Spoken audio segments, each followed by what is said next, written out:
All right, this video is going to cover what I think is some good information to know about the Ruger RXM and using Glock magazines. Now, the gun community, they love to use, they have the square peg, round hole kind of mentality, right? Like they have to find a way to make something work, and they hear initially that, hey, these things work, like a Glock mag in a Ruger, and they just expect it to work perfectly, and they don't pay attention to what's going on with these magazines and the dimensions and things with inside the frame. Now, in general, Glock magazines will work. I think that the majority of them are not really that much of a problem, but some can be. And I think this video will be helpful to kind of see how you can prepare your Glock magazines so that they work and function correctly every time, versus, one or two working and maybe, the other 17 you have don't, right? So you want to make sure they're all working correctly. And I want to point out some of the things about the magazines that come with the gun first, because the PMAGs are a bit different than the Glock mags for obvious reasons, but there's some other dimensional changes with that magazine that work in the RXM perfectly, but are a little different than the Glock mag. So let's take a look at that first. So this is the PMAG. I'll try to put it on camera so you can see here. And so the PMAG dimensionally, here's a Gen 5 Glock magazine. And dimensionally, these are pretty much the same. I mean, same kind of, general shape and look and everything. But the differences that change from this PMAG to this Glock mag is what can cause some problems inside the gun. So first thing is, if you look on this PMAG, what they did is they thinned out this corner or this edge of the magazine, so it's not as thick right here. The other thing that they did is this front lip is rounded off, and it's very smooth. It's not quite as thick as the Glock magazine. And the other thing they did is they put a little bit more of a slope off this side over here. So when you load this, here's the Ruger RXM frame. And so when you put this, let me get something so you can see what's going on here. This is just a snap cap. So when I put this into the frame, this magazine comes up and it clicks into place. And you'll notice that the ear for that engages with the follower to pop up I'll just show you here, to pop up the slide lock, obviously that is not engaged because there's a round in the top of the magazine.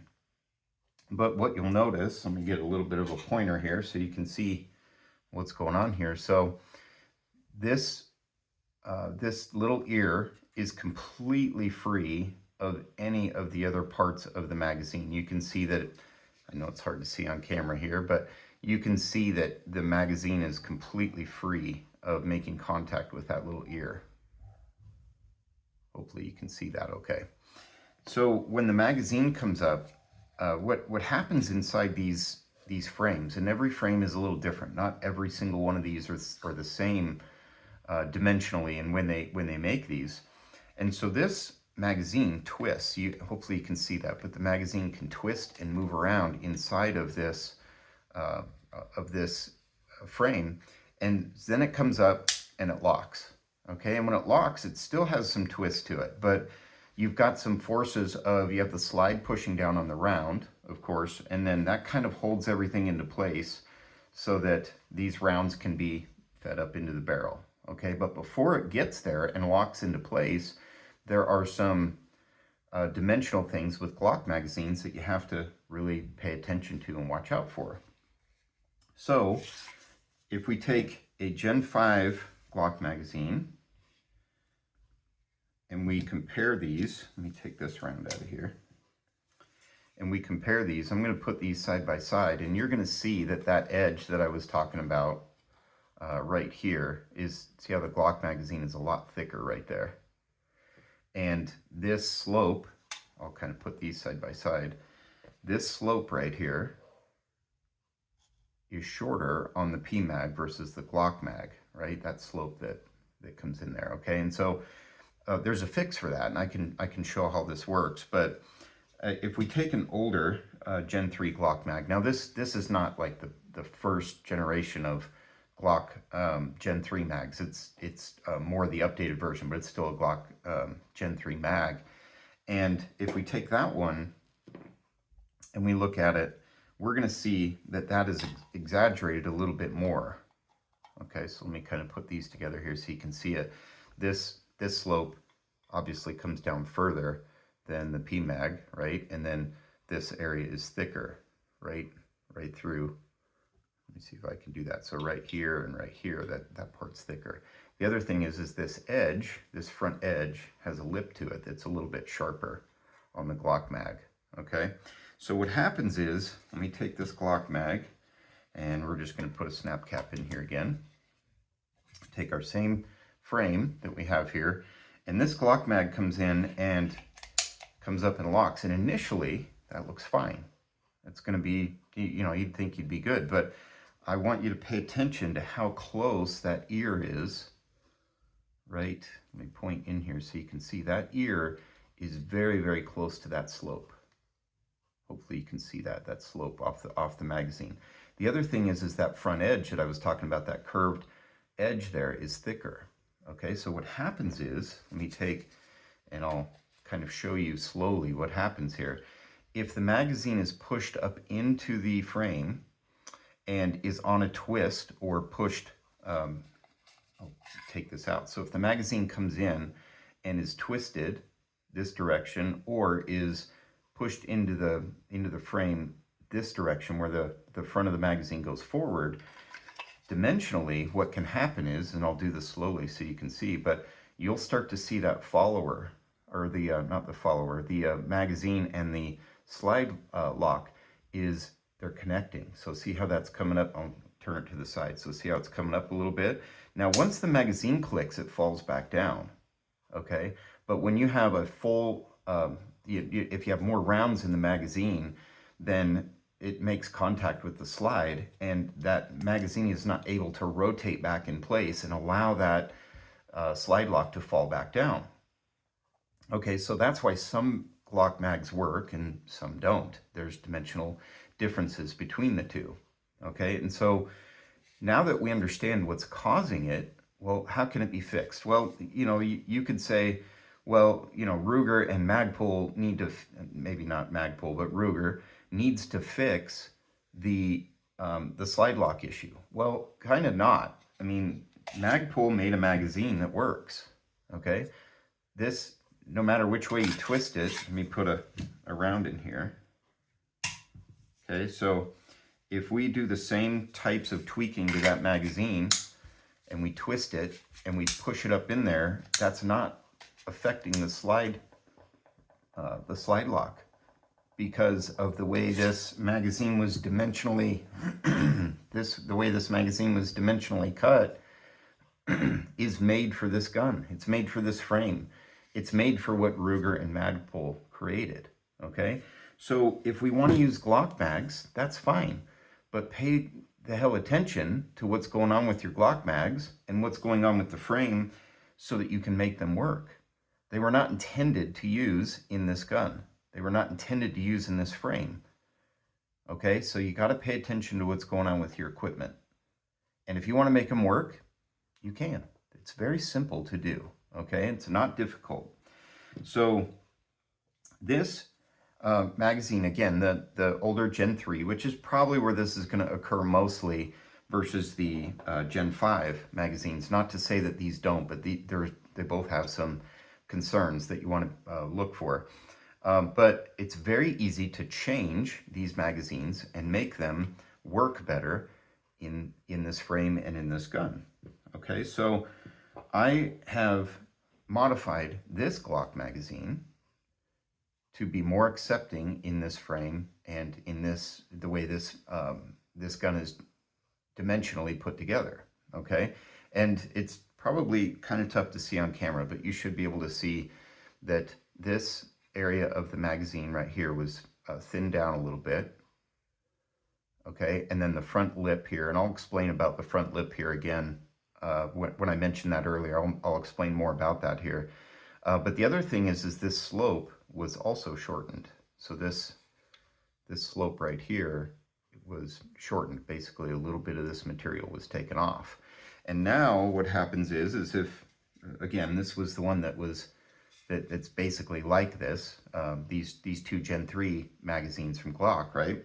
So now I can put this magazine in here, and you're going to notice that when that comes up, even with a twist, I'm not making contact with that slide lock. Okay, so you can see in here now that the follower of the slide lock right there is completely clear of the slope. Okay, it's not making contact with that anymore. Even if the magazine is twisted and shifted inside there, it's not making contact. Okay, the other thing is that front edge, or that curved part, is not making contact with the slide lock as well. Okay, so how do we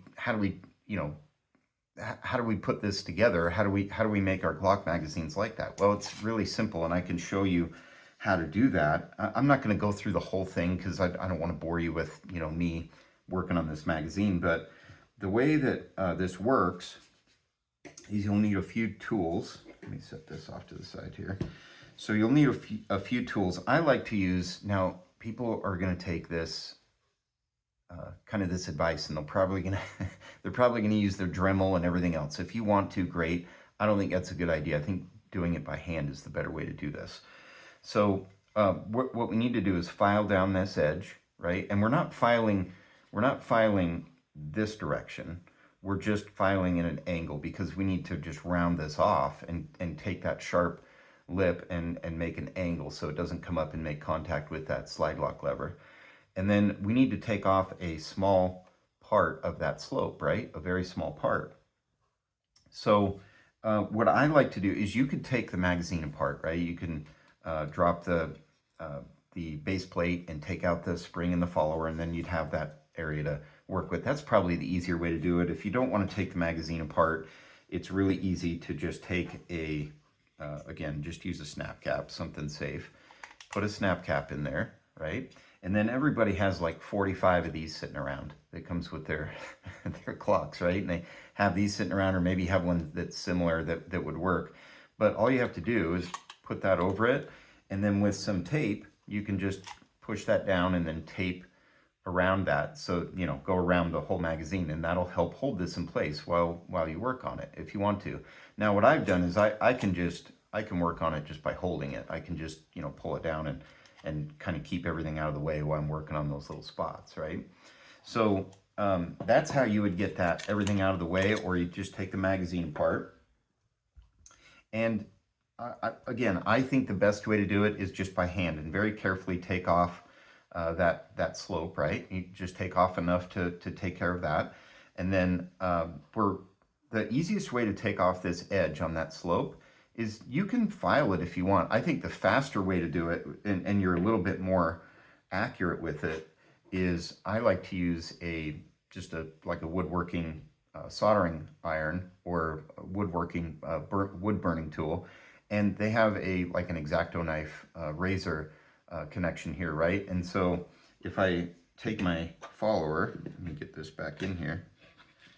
So what I could do, and I'm not going to do it here because I don't want to go through all this with you guys and bore you, but I can basically come into that slope and I can just take off, we're talking about a small amount. It's like a 32nd of an inch. It's a very small amount that I'm just going to go down right to that edge and then back this way to just take off a little rectangular piece. And then I have that basically right here. The one that you see finished is going to look like that. Now, I promised earlier that I would explain this front lip and what's going on here. Now, what I recommend doing is this front lip right here, let me point here a little bit better. So this front lip right here, this can also be something to watch for in this Ruger or Magpul frame, is let me get a flashlight and I'll show you what's going on. I don't want to blind you guys, but I'm just going to kind of shine in here. So when we get the light in here, you're going to see that your mag release runs, let me point inside here, your magazine release runs this way inside the frame, right? Maybe you can see that. It runs horizontally inside the frame.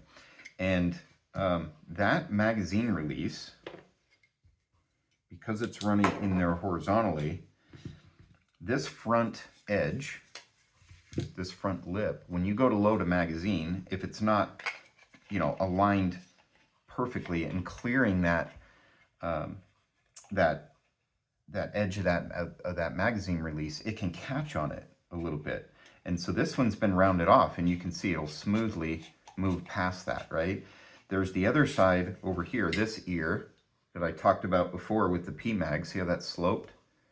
What that is that when that comes up and into the frame, it completely misses the magazine release and does not catch on it, right? It's not, no matter which way I twist that magazine, it's not catching on that. Now, if we go back to the one that has not been changed yet, this Glock magazine, right? When this one comes up, you're gonna hear that you can probably hear it and see it, but it's just barely catching on the, hear that? It's just catching on that slide lock, okay? Now, if the magazine gets twisted this direction, then this ear over here, this sharp edge over here, that will catch on the magazine release inside here too, on this corner, and then it can also catch on this front edge. So, and I'll kind of demonstrate this again. So if I twist it that way, right, it's catching on that magazine release as it comes in. And then I also want to demonstrate and show again what happens is when this magazine comes up, it's going to make contact with the slide lock and push that up slightly. So see how it's pushed up slightly right there? And that's with very little twisting tension on there. So that is how you fix your Glock magazines and make them run reliably in the Ruger RXM. And I think that this is going to be another thing to think about with other types of magazines, because people are going to use all kinds of other you know, Glock style magazines inside this gun. They're going to try to run all the different ones, and that's fine. I'm all for it. I think they should do that. But you can't just shove the magazine in there and expect it to work correctly, because it wasn't made for that frame and it wasn't made for that gun. So use the PMAG that came with the gun as your guide to what's going on with those edges, and dimensionally what's going on with that frame to get it perfect, because they did it great. It works just fine. Now, I'm not saying PMAGs are perfect, because PMAGs have their flaws. They're not as good as springs, but they're good magazines. I mean, these work reliably. But when they designed this frame and this gun, they had all of these things in mind, and you need to pay attention to that, or hopefully you want to pay attention to that to make all your Glock magazines work. So I tried to make this short. I wanted to get all that across. Hopefully this was helpful, and I'll continue to add some more content that might be helpful for you guys.